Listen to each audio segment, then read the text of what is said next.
Welcome to my humble abode. Oh, your house sure is spacious, Lord Ibis King. I fear it's not quite what it used to be. In fact, it has long ceased to be my home at all. It belongs to the descendants of the cats I once raised. Such adorable creatures, aren't they? Take the one I'm borrowing here, for instance. A chubby fellow with such lovely fur. Anyway, tradition dictates that a special guest such as yourself be presented with a gift. Alas, it's a first-come, first-served basis, you see. I fear with the passage of time, none are left. What? So the treasure's gone already? Treasure, you say? Not an inaccurate description.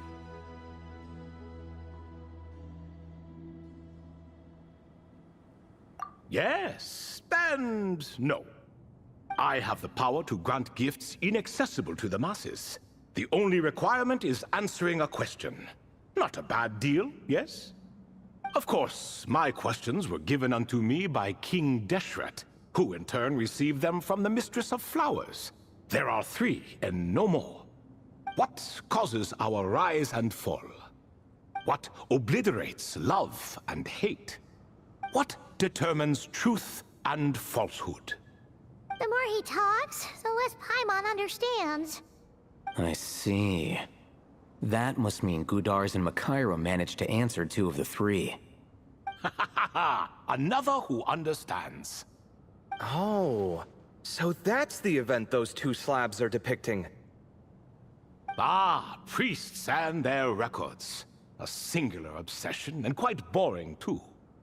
After being imprisoned within Aru, I could, on occasion, take the form of a cat to converse with those around me. But I despised speaking to them. No conversational skills whatsoever. Now, humans like you who stumble in here from time to time, you are much more interesting. Hold on, we're getting off topic again. The 3 questions you just mentioned? What are they for, exactly? Ah, that is a story that begins with King Deshret. And we're in for another long one. Nostalgia for the past is common to us all, is it not? And our king, he was a solemn man in those days. He watched us speak of the present and the future, of the wisdom we possessed or were about to obtain. We were his proud retainers, confident in our belief that, so long as each one of us used our abilities to the fullest, progress was inevitable.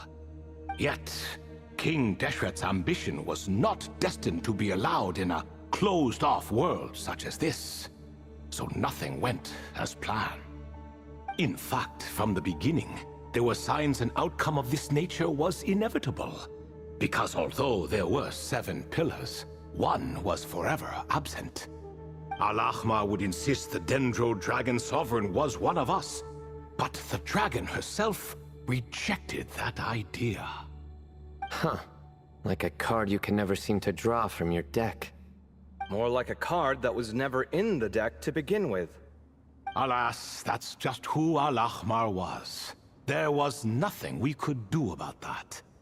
And I always preferred chess to cards. In the end, life grew unbearable for our king. But, of course, those who remain must continue to live on. But subjects like us were less fortunate. After all, the fate of a retainer is decided by the king, including the chance to walk away. So it was then that King Deshret had Kroko, Goti, and I locked up within Aru, where we remain to this day. Krako. Goti? Ah, of course. You're more familiar with their full names. Sobek, the Crocodile King, and Hereshef, the Goat King. And let me tell you, when it comes to chess, Hereshef was a habitual backseat strategist, always spewing nonsense from the sidelines.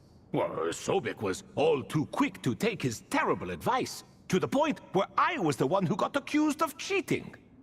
Chess is an exercise in patience, and that man couldn't sit still to save his life.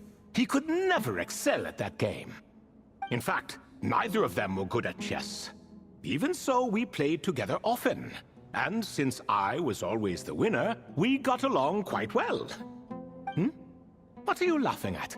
Were we not good friends? No one's laughing. Paimon would never.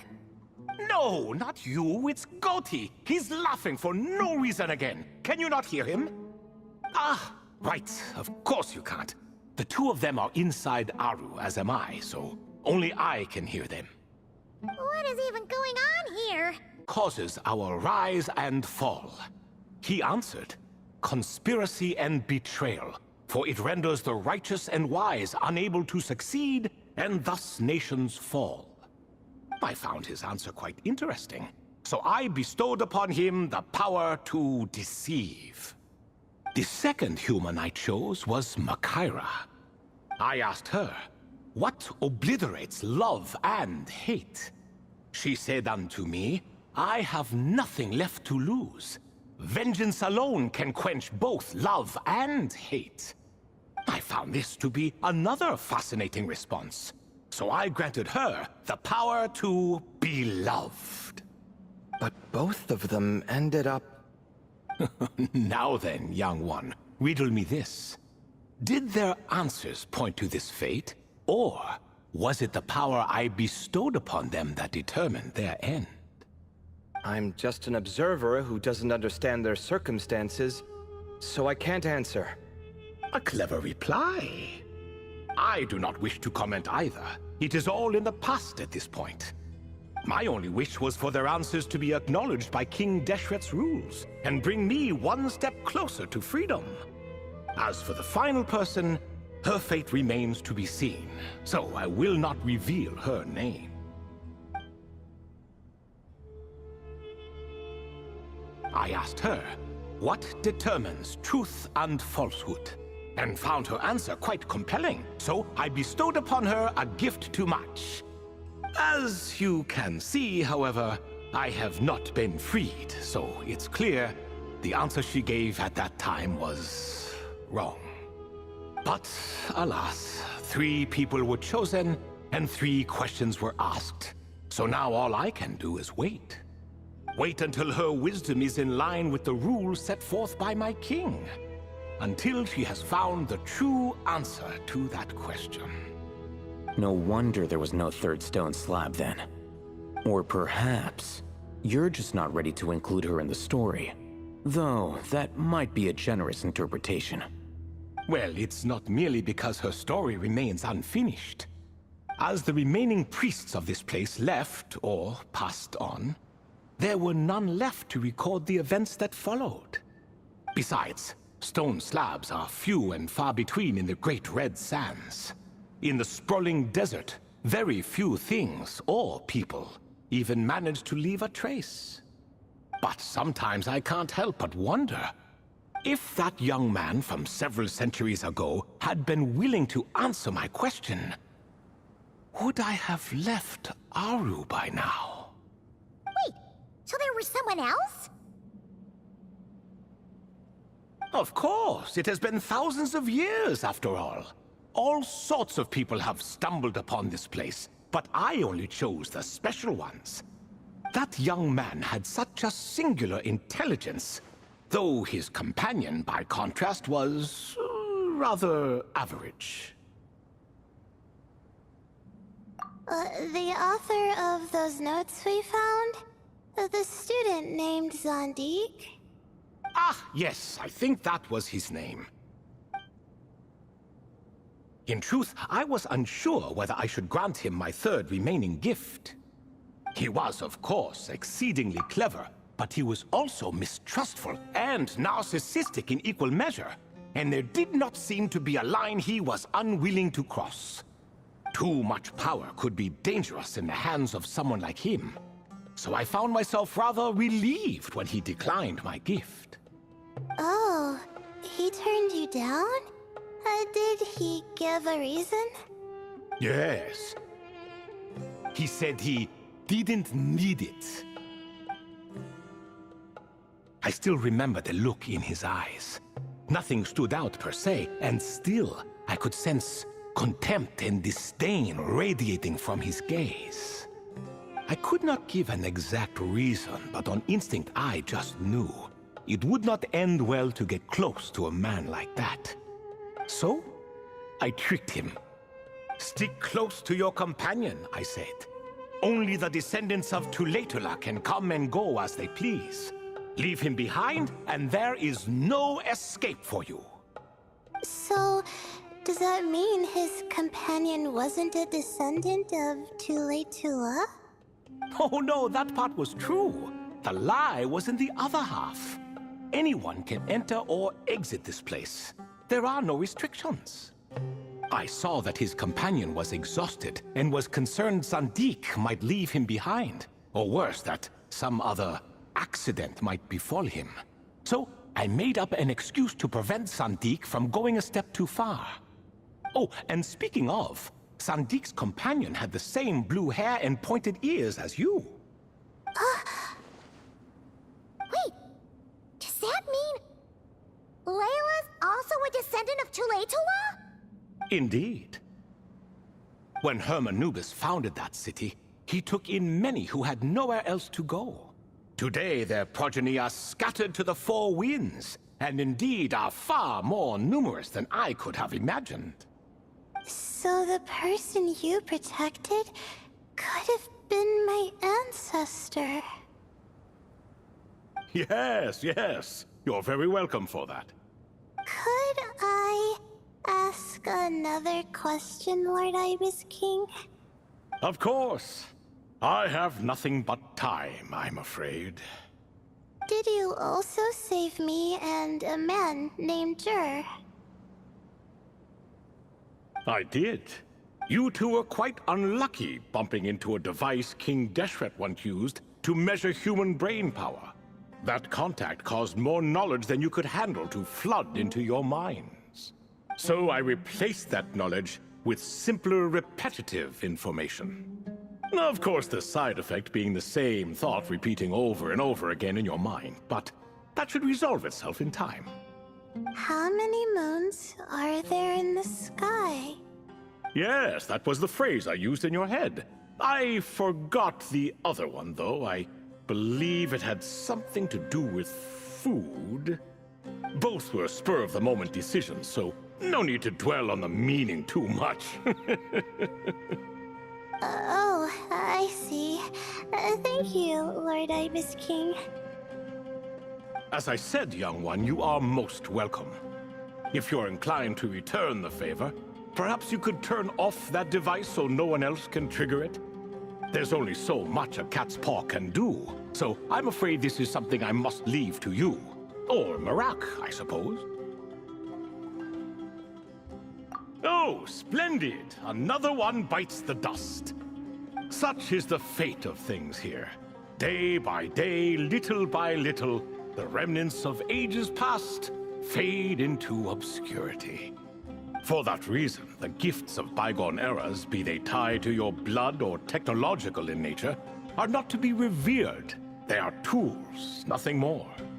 Disrespectful? I simply make the most of what I have.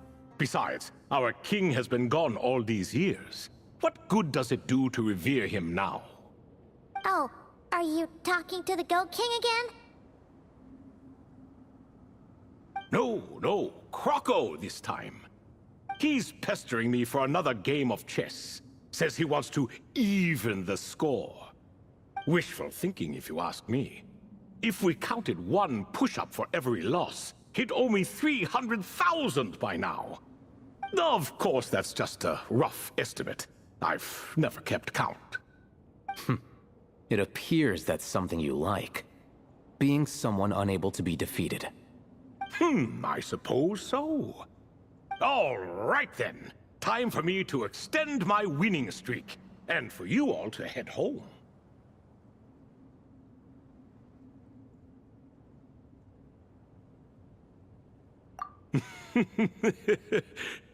In truth, deep down, I know even the answers to those 3 questions will not change my fate. But that is for me to reckon with. Go on now.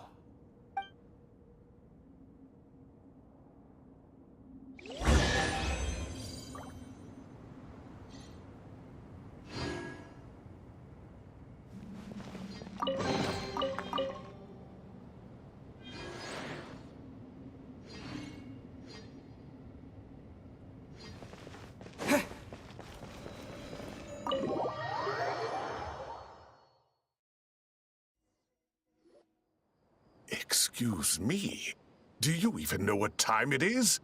I've harvested 3 crops of tomatoes while you've been gone. You're exaggerating, Professor. I'm making a point. There's a difference. The sincerest apologies for keeping you waiting, Professor Cyrus. See, that's what I call manners. Now, are any of you hurt? Nope. It went way smoother than we expected, actually. I presume the investigation is complete then. Come, tell me all about it. Oh my, did you luck out? If you've read the work from the Vahumana Dashan, you would know that the Ibis King has, well, let's call it a mixed record. Perhaps he softened up a bit in his old age, and that's why he chose to help you. Or perhaps he just didn't have a good enough reason not to help us. See? Marak agrees. How do you even know that's what Marak meant? That could have just been a happy noise. In any case, there's a lot to be happy about. We figured out what happened to Layla and Jur, and there were some unexpected takeaways too. Yeah, I never expected to learn about my ancestry. I've always thought of myself as just an ordinary student. I never would have even considered something like that could be true. Come to think of it, our ancestors might even have been friends at some point. Huh? You're right. Maybe I should take a trip back home to see if I can find any records about that. Oh, I was just throwing that out there. I wouldn't want you to go to the trouble. It's fine. My advisor gave me a break, and I still have a few days left, so... Oh, wait. My study topic. I haven't made any progress at all. No. I need to focus on that instead. Right. Couldn't you help her, Professor? Huh? No, I could never. Me, you say? I'm from the Spatamar Darshan, and I don't think that Nephis or Zahahadi researched the stars. All I have to offer are my homegrown tomatoes. Although I suppose it's not impossible. I can ask a few old friends to recommend some interesting topics. You really don't have to. It sounds like a lot of work. Hardly. A few passing questions while we water the plants? It's no trouble at all. Thank you so much. Of course. Now it's getting late, and you all must be tired. Let's wrap things up here. Some say desert nights are the sun taking mercy on us after the heat of the day. So, let's leave while she still feels merciful.